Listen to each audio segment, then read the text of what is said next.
Audi. Danas sam odlučio da radimo car review.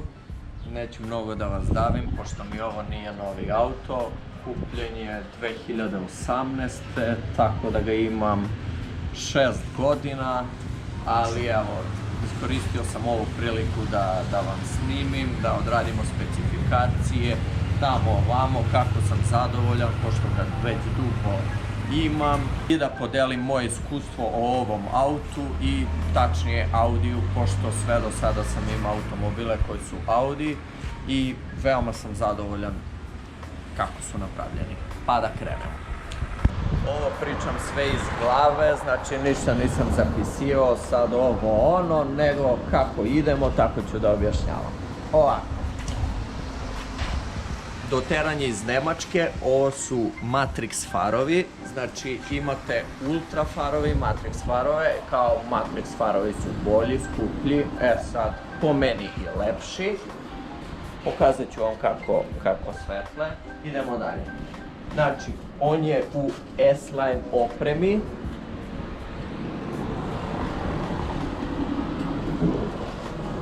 Ali samo s polja, ne i unutra. Tada kada sam ga kupovao bio je oko 30.000, to je bio moj maksimalni iznos koji mogu da platim, a sa full opremom unutra išao je prema 40. Idemo dalje. Felne.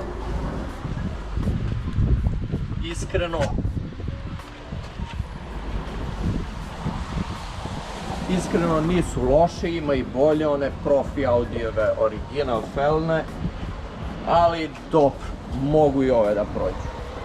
Idemo dalje.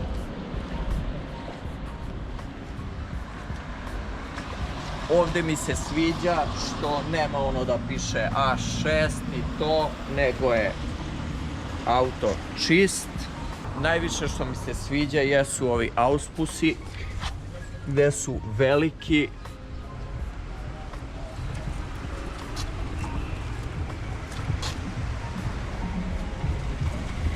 I izlaze na obe strane, dve izduvne grane, i jako je bitno što nisu fake. Gledam na dosta novih modela, su samo stavljeni, a odozdo su fake, ovo su original. 100%.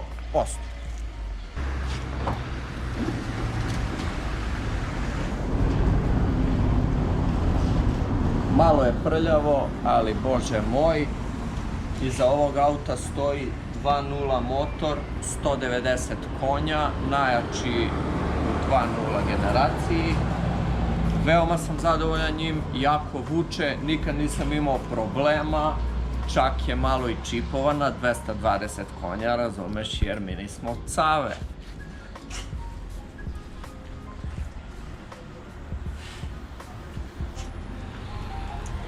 Dobro, to bi bilo to sa spoljašnje strane, da vas ne davim mnogo, krećemo unutra. Krećemo. Ovako, unutra. Da krenemo odmah sa volanom. Volan nije S-Line, ali se meni više sviđa od S-Line-a, zbog toga što je masovniji. S-Line mi je nekako manji onaj krug, sigurno je bolje jer je S-Line, ali meni se ovo više sviđa. To je neko moje iskustvo. Sedišta nisu kožna, imam još jedan Audi gde su kožna sedišta i to mi se uopšte ne sviđa, jer kada su velike vrućine ne možeš da sedneš, kada je hladno još hladnije, tako da ova sedišta ili Alcantara izvrnuta koža može da prođe. Šta mi se dopalo jeste ovaj centralni kokpit. Ja volim gde je masivan i gde ima dosta funkcija, ali jedna stvar mi se ne sviđa, što ovo nije na touch. Ali bože moj, sledeće šta bih vam rekao. Ja sam ovaj auto uzeo sa 90.000 km, prošao sam 199, kaže ga 200.000. Znači prošao sam 100 i nešto hiljada i jako sam zadovoljan, nisam imao nikakvih problema, sem sa AD Blue tečnost. AD Blue tečnost je tečnost koju sipate da bi ublažila izduvne gasove zbog ekosistema, bla bla bla bla. U suštini to nije potrebno, tako da sam to ugasio za 200 evra i skinuo tu brigu. Ali to je bila jedina briga koju sam ja imao na ovom autu. Na zadnjem sedištu ima jako puno mesta jer je A6-ica. Znači, ne morate da se brinete, možete da imate koliko hoćete dece, svi će da stanu. Isto, ovo je klasika, ali veoma lepo naleže, tako da je na zadnjem sedištu milina putovati, još ako imate svog personalnog vozača, još bolje. Šta mi se isto dopada? Što je ovde četvorozonska klima, znači, ovde su dve zone koje se digitalno podešavaju i imamo i ovde, sa ove strane. Tako da je nemoguće biti neugrejan na zadnjoj strani automobila.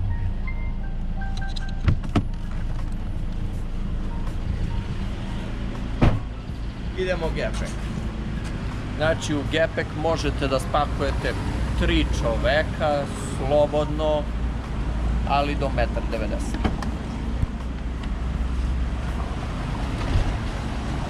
Šta se meni dopada, šta mi se ne dopada? Što je, zapremina je velika, ali obim je mali. Neke veće torbe ili koferi, bit će malo problema. Ali je zapremina dobra, može stati 1, 2, 3, 4 kofera, sigurno. Šta mi se apsolutno ne sviđa?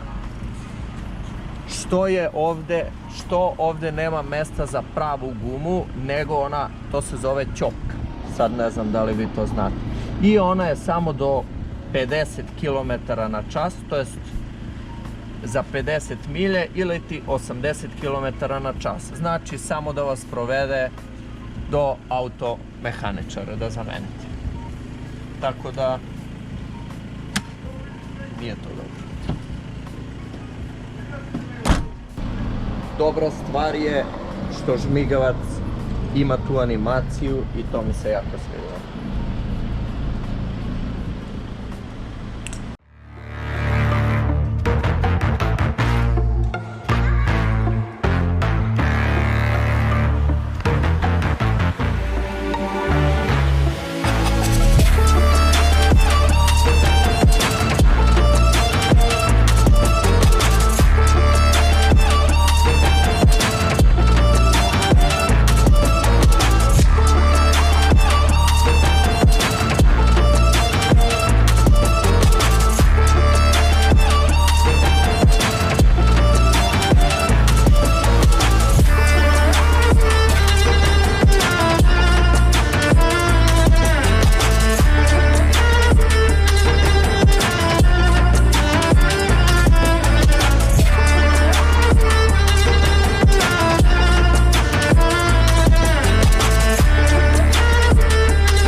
Ovih 220 konja na asfaltu.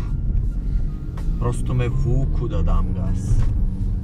Ići ćemo po ograničenju, izaći ćemo na put, malo da damo gas da vidimo kako ide. I u suštini to bi bilo